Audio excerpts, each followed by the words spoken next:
Bidadi township ಕದನ ನಿಲ್ಲುವ ಲಕ್ಷಣ ಕಾಣ್ತಿಲ್ಲ. ಯೋಜನೆ ವಿರೋಧಿಸಿ ಬೈಕ್ ರ್ಯಾಲಿ ಮಾಡಿ ರೈತರು ಬೃಹತ್ ಪ್ರತಿಭಟನೆ ಮಾಡಿದ್ದಾರೆ. ಈ ಮಧ್ಯೆ ಸಿಎಂ ಡಿಕೆ ಶಿವಕುಮಾರ್ಗೆ ಕೇಂದ್ರ ಸಚಿವ ಕುಮಾರಸ್ವಾಮಿ ಪಂತ ಆಹ್ವಾನ ಕೊಟ್ಟಿದ್ದಾರೆ.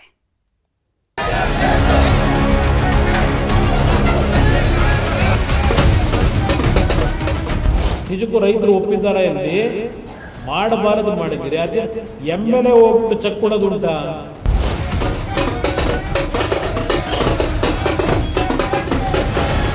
ಇರೋವ್ರನ್ನ ಒಕ್ಕಲಿಸಿ ಡೆವಲಪ್ಮೆಂಟ್ ಮಾಡಬೇಕಾ ಅಥವಾ ಇರೋರಿಗೆ ಯಾವ ಥರ ಡೆವಲಪ್ಮೆಂಟ್?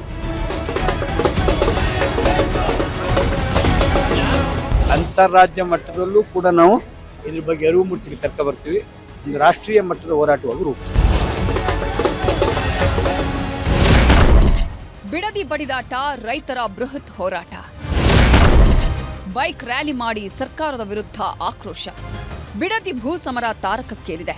ನಾನಾ ನೀನ ನೋಡೇ ಬಿಡೋಣ ಅನ್ನೋ ಪ್ರತಿಷ್ಠೆಯ ಕಣವಾಗಿದೆ. ಆಗಿದ್ದಾಗಲಿ ಟೌನ್ಶಿಪ್ ಮಾಡೇ ಮಾಡ್ತೀನಿ ಅನ್ನೋ ಹಠಕ್ಕೆ ಡಿಕೆಶಿ ಬಿದ್ರೆ ಯೋಜನೆ ವಿರೋಧಿಸಿ ದಳಪತಿಗಳು ತೊಡೆ ತಟ್ಟಿ ಅಖಾಡಕ್ಕಿಳಿದಿದ್ದಾರೆ. ಹಳ್ಳಿಗೂ ಪಾದಯಾತ್ರೆ ಮಾಡಿ ಭೂ ಸ್ವಾಧೀನ ಕೈ ಬಿಡುವಂತೆ ಪಟ್ಟು ಹಿಡಿದಿದ್ದಾರೆ.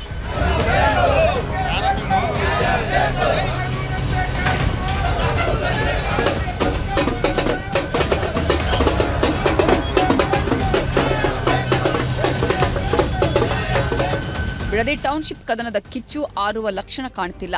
ನಿನ್ನೆಯಷ್ಟೇ ಸರ್ಕಾರಕ್ಕೆ ಸವಾಲು ಹಾಕಿದ ದಳಪತಿಗಳು ಪಾದಯಾತ್ರೆ ಮಾಡಿ ಸೆಡ್ಡು ಹೊಡೆದಿದ್ರು.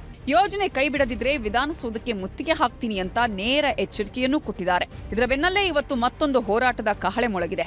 ಭೈರಮಂಗಲ ಚಲೋ ಮಾಡಿ ರೈತ ಸಂಘ ಟೌನ್ಶಿಪ್ ವಿರುದ್ಧ ಬೆಂಕಿ ಉಗುಳಿವೆ. ಬಿಡದಿಯ ಬಿಜಿಎಸ್ ವೃತ್ತದಿಂದ ಭೈರಮಂಗಲ ಗ್ರಾಮದವರೆಗೆ ನೂರಾರು ರೈತರು ಬೈಕ್ ರ್ಯಾಲಿ ಮಾಡಿ ಸರ್ಕಾರದ ವಿರುದ್ಧ ಆಕ್ರೋಶ ಹೊರಹಾಕಿದ್ದಾರೆ.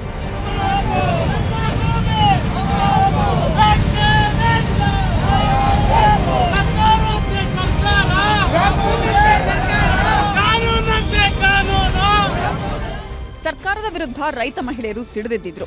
ಭೈರಮಂಗಲ ರಸ್ತೆಯಲ್ಲೇ ಕುಳಿತು ಟೌನ್ಶಿಪ್ ಯೋಜನೆ ಬೇಡ ಅಂತ ಆಗ್ರಹಿಸಿದ್ರು. ಭೈರಮಂಗಲ ಗ್ರಾಮಕ್ಕೆ ಬರ್ತಿದ್ದಂತೆ ಹಾರೋಹಳ್ಳಿ ಬಿಡದಿ ರಸ್ತೆ ಬಂದ್ ಮಾಡಿ ಆಕ್ರೋಶದ ಕಿಚ್ಚು ಹೊರ ಹಾಕಿದ್ರು. ಬಳಿಕ ಬೃಹತ್ ಸಭೆ ಮಾಡಿ ಟೌನ್ಶಿಪ್ ಯೋಜನೆ ಕೈಬಿಡುವಂತೆ ಬಿಗಿಪಟ್ಟು ಹಿಡಿದ್ರು. ಇದೇ ವೇಳೆ ರೈತರ ಹೋರಾಟಕ್ಕೆ ಶಾಸಕ ದರ್ಶನ್ ಪುಟ್ಟಣ್ಣಯ್ಯ ಸಾಥ್ ಕೊಟ್ರು. ಕಾಂಗ್ರೆಸ್ ಬೆಂಬಲದಿಂದ ಗೆದ್ದು ಬಂದ್ರೂ ರೈತರ ಪರವಾಗಿ ನಿಂತಿದ್ದಾರೆ. ರೈತ ಸಂಘದ ನಿಲುವೇ ನನ್ನ ನಿಲುವು. ರೈತರ ಭೂಮಿಯನ್ನ ರೈತರಿಗೆ ಉಳಿಸಬೇಕು. ಬಿಲ್ಡಿಂಗ್ ಕಟ್ಟೋದು ಅಭಿವೃದ್ಧಿ ಅಲ್ಲ, ಕೃಷಿಗೆ ಅವಕಾಶ ಕೊಡುವುದೇ ಅಭಿವೃದ್ಧಿ ಅಂತ ಸರ್ಕಾರಕ್ಕೆ ಮಾತಲ್ಲೇ ಚಾಟಿ ಬೀಸಿದ್ರು. ಹೌದು, ಎಕ್ಸ್ಪ್ಯಾನ್ಷನ್ ಮಾಡಬೇಕು. ನಿಮಗೆ ಗೊತ್ತಿರೋಂಗೆ ಡೆವಲಪ್ಮೆಂಟ್ ಅಂದ್ರೆ ಏನು ಅಂತ ಒಂದು ಪ್ರಶ್ನೆ ಕೇಳ್ಕೋಬೇಕಾಗಿದೆ. ಇರೋವ್ರನ್ನ ಒಕ್ಕಲಿಸಿ ಡೆವಲಪ್ಮೆಂಟ್ ಮಾಡಬೇಕಾ ಅಥವಾ ಇರೋರಿಗೆ ಯಾವ ಥರ ಡೆವಲಪ್ಮೆಂಟ್, ಅವ್ರು ಏನು ನಡ್ಕೊಂಡು ಹೋಗ್ತಾ ಇದ್ದಾರೆ ಅದೇ ರೀತಿ ನಡ್ಕೊಂಡು ಹೋಗ್ಬೇಕು ಅನ್ನೋದ್ರ ಬಗ್ಗೆ ಪರಿಶೀಲನೆ ಮಾಡಬೇಕು. ಮಾನ್ಯ ಮುಖ್ಯಮಂತ್ರಿ ಅವ್ರ ಹತ್ರ ಇದನ್ನ ನಾವು ಅವ್ರಗಳ ಜೊತೆಗೆ ನಾವು ಧ್ವನಿಗೂಡಿಸಿ ರೈತ ಸಂಘಟನೆ ಜೊತೆ ನಾವು ಇದ್ದು ಅವ್ರಿಗೆ ಏನ್ ನ್ಯಾಯ ದೊರಕಿಸ್ಕೊಡ್ಬೇಕು ಅದೇ ರೀತಿ ನಾವು ಹೋರಾಟನ ಮಾಡಬೇಕು. ಇದೇ ವೇಳೆ ಮಾತನಾಡಿದ ರಾಜ್ಯ ರೈತ ಸಂಘದ ಅಧ್ಯಕ್ಷ ಬಡಗಲಪುರ ನಾಗೇಂದ್ರ ಸರ್ಕಾರಕ್ಕೆ ಎಚ್ಚರಿಕೆ ಕೊಟ್ಟಿದ್ದಾರೆ. ಸರ್ಕಾರ ಯೋಜನೆಯನ್ನ ಕೈಬಿಡಬೇಕು, ಇಲ್ಲದಿದ್ರೆ ರಾಷ್ಟ್ರೀಯ ಮಟ್ಟದಲ್ಲಿ ಹೋರಾಟ ನಡೆಯಲಿದೆ. ಎಚ್ಚರಿಕೆ ವಹಿಸಿದ್ರೆ ಒಳ್ಳೆಯದು, ಇಲ್ಲದಿದ್ರೆ ಉಗ್ರ ಹೋರಾಟ ಅಂತ ವಾರ್ನ್ ಮಾಡಿದ್ದಾರೆ. ಅವರು ಅವಕಾಶ ಕೊಟ್ಟು ನಮ್ಮ ಸ್ಪಂದಿಸ್ತಿದ್ರೆ ತೀವ್ರವಾದ ಹೋರಾಟ ಮಾಡಿ ಈಗಾಗಲೇ ಹೋರಾಟ ಶುರುವಾಗಿದೆ.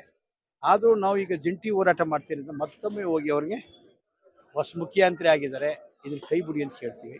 ನಮ್ಮ ನಿಲುವು ಸ್ಪಷ್ಟ. ನಾವು ಇದನ್ನ ಎರಡನೇ ದೇವನಹಳ್ಳಿ ಹೋರಾಟವಾಗಿ ತಗೊಳ್ತೀವಿ.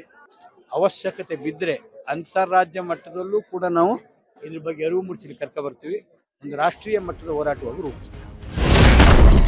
ಟೌನ್ಶಿಪ್ ಕದನ, ಡಿಕೆಶಿ ಎಚ್ಡಿಕೆ ಪಂಥಾಹ್ವಾನ. ಬಿಡದಿ ಟೌನ್ಶಿಪ್ ಕಳಗ ಡಿಕೆ ಶಿವಕುಮಾರ್ ವರ್ಸಸ್ ಕುಮಾರಸ್ವಾಮಿ ಅನ್ನೋ ಹಾಗಾಗಿದೆ. ಪಟ್ಟು ಸಡಿಲಿಸದ ಡಿಕೆಶಿಗೆ ಎಚ್ಡಿ ಕುಮಾರಸ್ವಾಮಿ ಪಂಥಾಹ್ವಾನ ಕೊಟ್ಟಿದ್ದಾರೆ.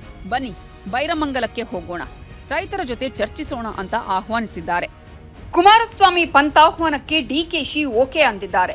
ಜೂನ್ 26ನೇ ತಾರೀಖು ಬೆಳಗ್ಗೆ 11 ಗಂಟೆಗೆ ವಿಧಾನಸೌಧದ ಸಿಎಂ ಕಚೇರಿಯಲ್ಲಿ ಚರ್ಚೆಗೆ ಸಿಎಂ ಡಿಕೆಶಿ ಆಹ್ವಾನಿಸಿದ್ದಾರೆ.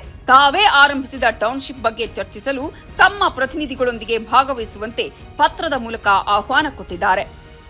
ಮಾಡ್ತೀವಿ ಅಂತ ಬನ್ನಿ ಭೈರಮಂಗಲಕ್ಕೆ ಹೋಗೋಣ. ನಿಜಕ್ಕೂ ರೈತರು ಒಪ್ಪಿದ್ದಾರೆ ಇಲ್ಲಿ ಮಾಡಬಾರದು ಮಾಡಿದ್ದೀರಿ. ಅದೇ MLA ಹೋಗ್ಬಿಟ್ಟು ಚೆಕ್ ಕೊಡೋದುಂಟಾ? ಇದ್ಯಾವಾಲಿಂದ ಈ ಹೊಸ ಕಾನೂನು ತಂದ್ರಿ? ಯಾರಾದರೂ ಭೂ ಸ್ವಾಧೀನ ಪ್ರಕ್ರಿಯೆ ಮಾಡಬೇಕಾದ್ರೆ ಯಾರೋ ನಿಮ್ಮ ಲ್ಯಾಂಡ್ ಅಕ್ವಿಸೇಷನ್ ಆಫೀಸರ್ ಇರ್ತಾನಲ್ಲ, SLO, ಅವನು ಅವರ ಹೆಸರಿಗೆ RTGS ಮಾಡಬೇಕು, ಚೆಕ್ ಕೊಡಕ್ಕೆ ಬರಲ್ಲ. ಟೌನ್ಶಿಪ್ ಫೈಟ್ ದೊಡ್ಡಗೌಡರ ಮಾಸ್ಟರ್ ಪ್ಲಾನ್.